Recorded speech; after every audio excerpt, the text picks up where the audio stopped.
आप सभी का स्वागत है सीमा नाच गीत चैनल पर। कैसे हैं आप लोग? और दोस्तों आज हम लोग लेकर आए हैं एक छोटा सा भक्ति गीत। कैसा लगेगा आप लोग जरूर कमेंट में बताना। मैया पे मन लागा हमार मैया, मैया पे मन लागा हमार मैया।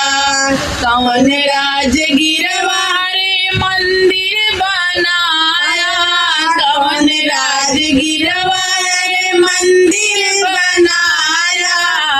इटवा पे मन लागे हमार मैया, इटवा पे मन लागे हमार मैया।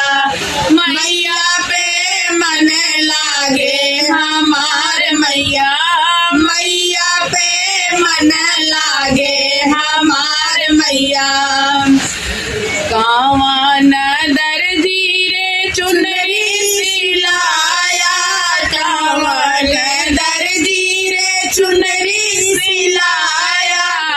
घोटवा पे मन लागे हमार मैया, घोटवा पे मन लागे हमार मैया।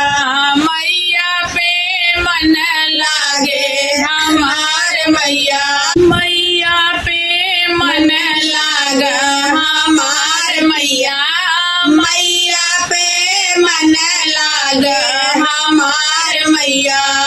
कौन भगता रे मूर्ति बैठाया, कलशा पे मन लागे हमार मैया, कलशा पे मन लागे हमार मैया।